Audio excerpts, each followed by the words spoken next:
Usually, in the global energy market, a 4% shift in global supply is all it takes to trigger just widespread panic. Oh, yeah, absolutely. 4% is massive. Right. Think about that for a second. In a world that consumes, what, roughly 100 million barrels of oil a day, Give or take, yeah. losing 4 million barrels is the difference between a totally normal Tuesday and an absolute system-shocking crisis.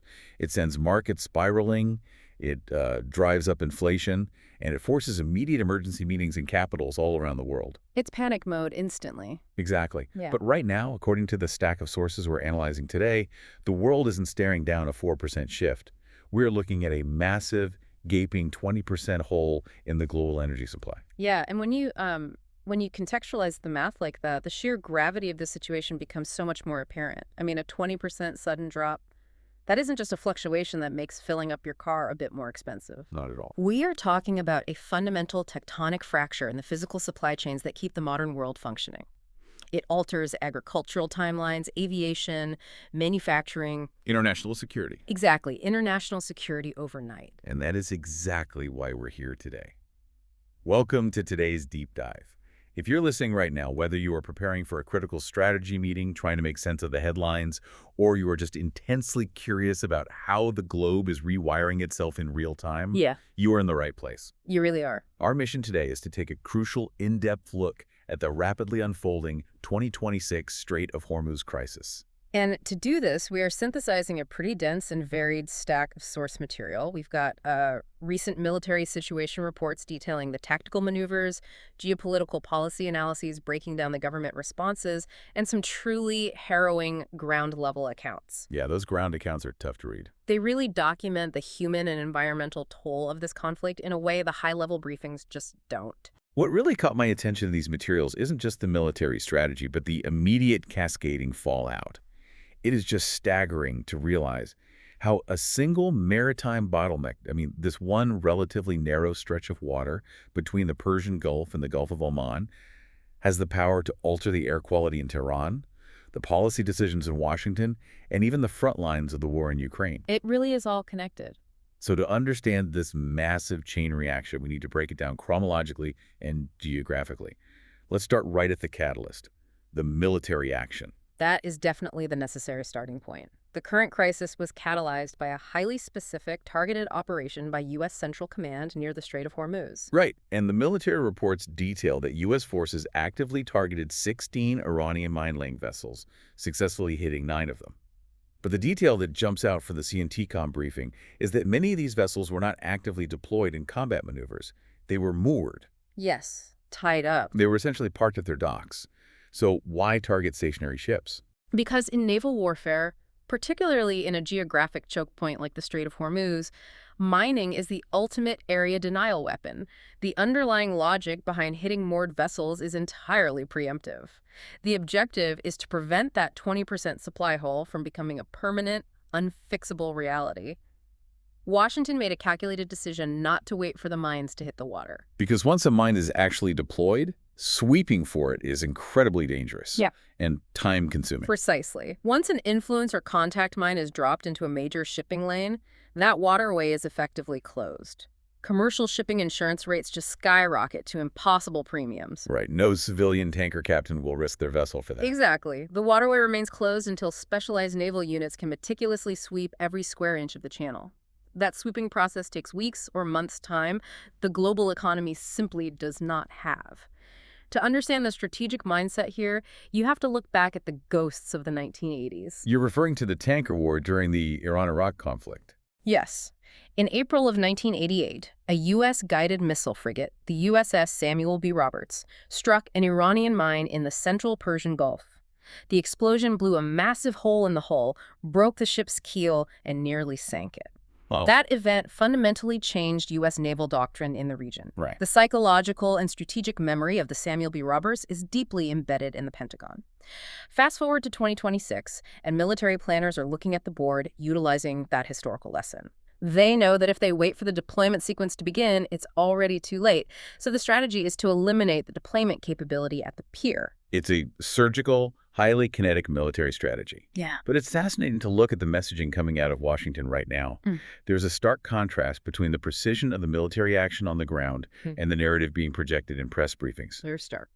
The policy sources we're reviewing explicitly describe the Trump administration's messaging as muddled and chaotic. Mm. And just to be clear, we are just reporting what the policy analysts and the sources are stating here. Right. The disconnect between the tactical reality and the political framing is quite pronounced in the source texts. There are several specific examples they point to that illustrate this friction. Let's run through them.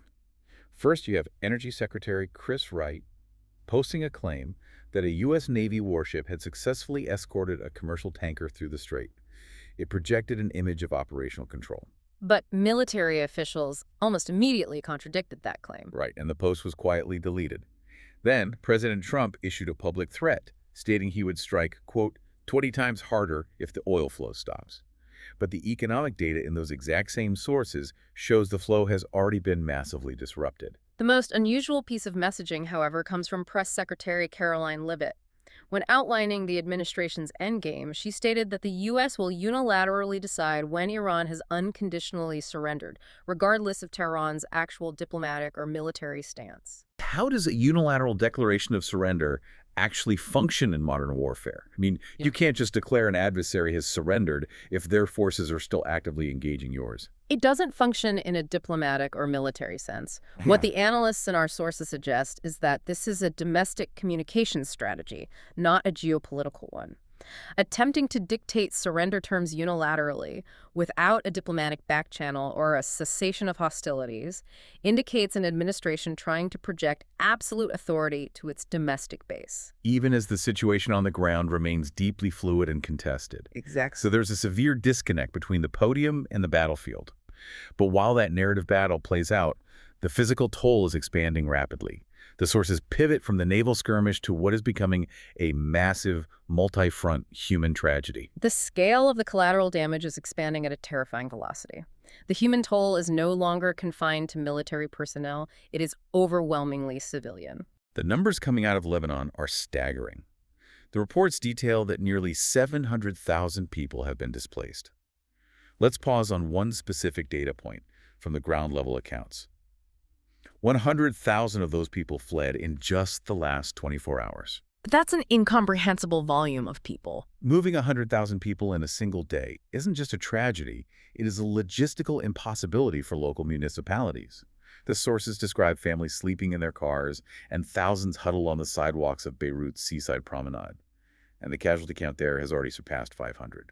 When you have an influx of 100,000 internally displaced persons arriving in a dense urban environment like Beirut overnight, the infrastructure immediately buckles. Where does their clean water come from? How do local hospitals, which are already strained, triage the sick and injured? Right, they can't. The velocity of this displacement means standard humanitarian aid networks simply cannot mobilize fast enough.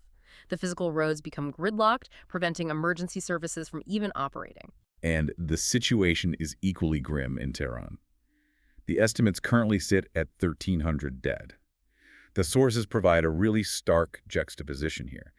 On one hand, you have Prime Minister Netanyahu stating his hope that the Iranian people will use this intense pressure to oust the regime. Right. But then you read the ground-level accounts. There's a quote from a Tehran resident named Javad that completely grounds the reality of the situation. He points out that homes, schools, and hospitals are the structures caught in the crossfire. It highlights a recurring theme in modern conflict, the gap between the geopolitical aspirations of foreign leaders and the immediate needs of civilians under bombardment. For a civilian like Javad, the daily objective isn't a long-term political revolution. It is immediate survival. When critical infrastructure like hospitals and schools are compromised, the populace is forced into a state of sheer crisis management. And we should also mention the direct human cost to U.S. forces, which the Pentagon confirmed in the sources. 140 U.S. service members have been wounded in the theater, with 8 classified as having severe injuries. The human cost is immense across the board. It really is. But there is another layer to this ground-level reporting that I found deeply unsettling: the environmental shockwave. The sources document reports of something called black rain. Can we break down the science of this? Because it sounds incredibly ominous.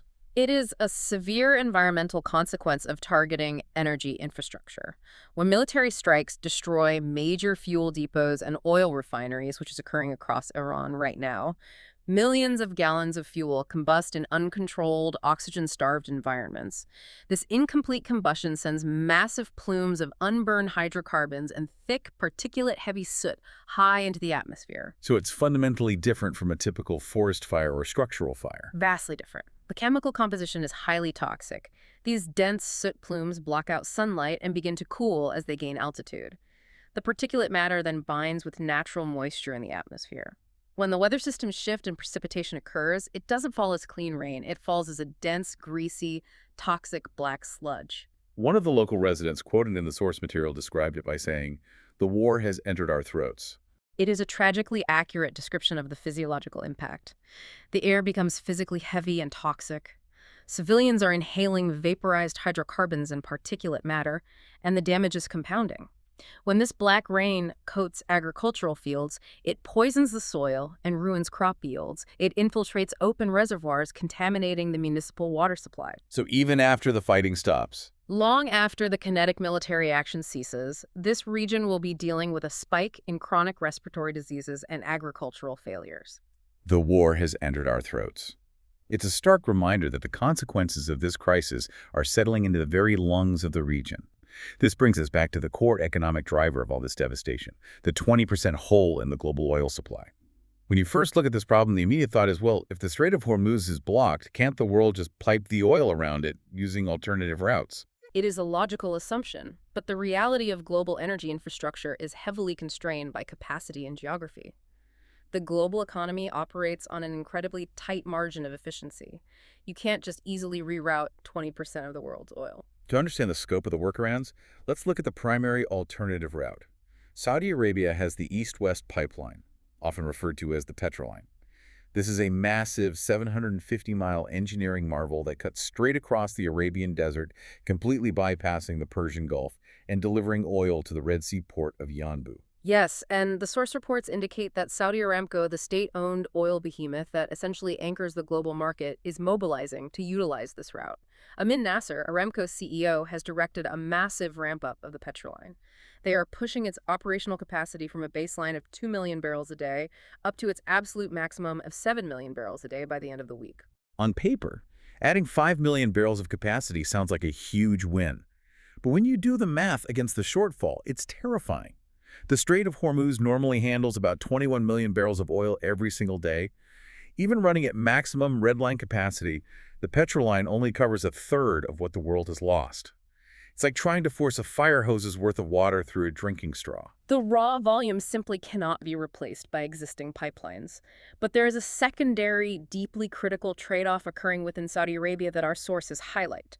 The Petroline was not designed solely to be an emergency export valve for crude oil.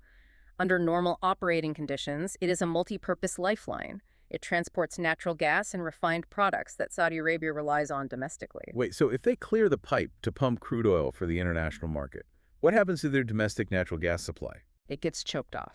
And this is where the geopolitical decisions hit the domestic reality. Saudi Arabia utilizes that natural gas to power its domestic electrical grid. More importantly, that grid powers their massive water desalination plants. In a desert nation, municipal water supplies are intrinsically linked to energy production. If they dedicate the pipeline entirely to exporting crude to stabilize the global economy, They risk starving their own power plants. exactly, which in turn threatens their drinking water supply. So the Saudi government is essentially forced to weigh a global economic collapse against the stability of their own electrical grid and water taps. It is an existential gamble, and they are not the only nation trying to find a backdoor out of the Gulf. The United Arab Emirates has a bypass as well, known as the Fujairah shortcut. Right, the Habshan-Fujairah pipeline. This runs from the UAE's onshore fields directly to the port of Fujairah, which sits on the Gulf of Oman, safely past the Strait of Hormuz. The sources note this pipeline has a capacity of about 1.5 to 1.8 million barrels a day. It provides another marginal release valve. But the issue highlighted in the geopolitical analysis isn't just the low capacity, it is the security of the pipeline itself. The assumption for years was that Fujairah was the impenetrable safe route. However, the conflict is highly asymmetrical. The sources note that operations at Fujairah have faced intermittent pauses due to drone threats and port security risks, So all the violence is spilling over. meaning the bypass infrastructure is suddenly just as vulnerable as the main shipping lanes. The alternative routes are either mathematically insufficient, actively threatening domestic water supplies, or under threat of drone strikes.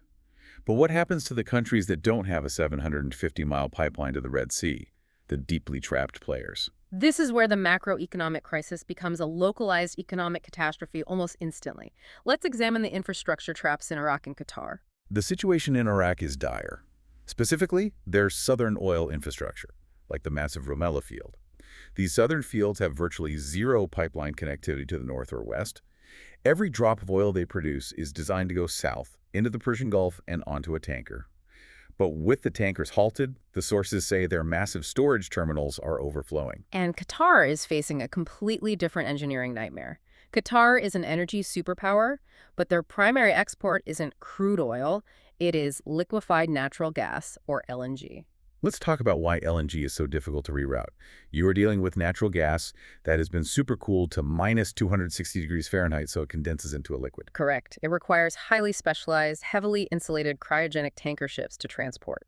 You cannot simply pump a cryogenic liquid into a standard desert pipeline built for thick, unrefined crude oil. The thermal shock would destroy the pipeline steel. Therefore, Qatar has absolutely no physical alternative route. If their cryogenic ships cannot safely transit the Strait of Hormuz, their entire export economy is frozen in place. Which leads to a terrifying industry term the sources discuss: the shut-in. When Iraq's storage tanks are full to the brim and Qatar's ships can't move, they have to shut in the production at the wellhead. But the analysis makes it clear this isn't just hitting a pause button. No, a shut-in is one of the most drastic and risky maneuvers a petroleum engineer can execute. These massive underground reservoirs operate under immense natural geological pressure. That pressure is the mechanism that forces the hydrocarbons up the wellbore to the surface. So it's less like turning off a faucet in your kitchen and more like abruptly slamming the brakes on a freight train. The sheer kinetic energy has to go somewhere, and in this case, it fractures the geological formation itself. That is an excellent way to visualize it. When you abruptly close the surface valves on a high-producing well, the pressure dynamics deep within the subterranean rock formations violently shift. This sudden stabilization can permanently damage the reservoir. The microscopic rock pores that hold the oil can clog with displaced sediment. Water from adjacent geological layers can infiltrate the oil zones, completely ruining the well's production ratio. Meaning that even if a ceasefire is signed tomorrow and the Strait of Hormuz is completely cleared of mines, Iraq and Qatar can't just flip a switch and go back to normal production. Exactly. The geological damage is often permanent. It can take years and billions of dollars in specialized drilling and reservoir stimulation to recover even a fraction of the pre-war production levels. A temporary military blockade is effectively causing permanent infrastructural and geological damage to the world's most vital energy fields. That is deeply unsettling. And it's this exact fear, the threat of a long-lasting, unfixable energy collapse, that brings us to the final and perhaps most unexpected revelation in our sources. Because in geopolitics, a crisis in one hemisphere rarely stays contained. We have a massive strike in the Middle East, and immediately it alters the strategic playbook for the war in Ukraine. It is a profound example of global interdependence. The shockwave from the Persian Gulf instantly reached Eastern Europe. Let's look closely at the policy shift the Trump administration is making here, according to the source analysis. Again, just looking at the facts presented in our research stack. Faced with this insurmountable 20% hole in the global supply, Washington is issuing 30-day sanction waivers to India, explicitly allowing them to purchase Russian oil. This effectively loosens the economic squeeze that Western nations have meticulously placed on Moscow since the Ukraine conflict began. To understand this pivot, we have to look at the macroeconomic math driving Treasury Secretary Scott Bessent as outlined in the reports. It is a highly pragmatic geopolitical trade-off. Wait, but doesn't that completely fracture 3 years of NATO strategy? If Washington suddenly gives India a hall pass to buy from Moscow and inject billions into the Russian economy, aren't European allies who suffered through massive energy inflation and shortages to sanction Russia in the first place going to feel entirely betrayed? It certainly strains those alliances severely. But from Secretary Bessent's perspective, the administration is looking at a much more immediate catastrophic threat, the $200 recession mark. The economic modeling suggests that if the global price of oil hits $200 a barrel, the foundational mechanics of the global economy begin to break down. Aviation becomes financially unviable, global shipping logistics grind to a halt, and the cost of basic agricultural transport skyrockets, leading to rapid, insurmountable inflation. So the calculation in Washington is that a global depression caused by an energy vacuum is a more dangerous immediate threat than a well-funded Kremlin. That is the precise calculus. By issuing these waivers and allowing India to aggressively purchase Russian crude, that oil remains active on the global market. It acts as an emergency release valve, helping to offset the 20 million barrels missing from the Middle East and artificially stabilizing the global price. Washington has decided that dealing with an emboldened Russia is a strategic problem for next year, whereas a total collapse of the global economy is a systemic threat for next week. It is wild to see how quickly deeply held geopolitical principles are abandoned when the physical gears of the economy threaten to stop turning. Managing a war with Iran by effectively easing the pressure on Russia. It illustrates that when foundational resources are threatened, ideology quickly yields to harsh, pragmatic mathematics. Let's take a breath and wrap up this incredibly complex web we've explored today. We started with a staggering 20% hole in the global energy supply.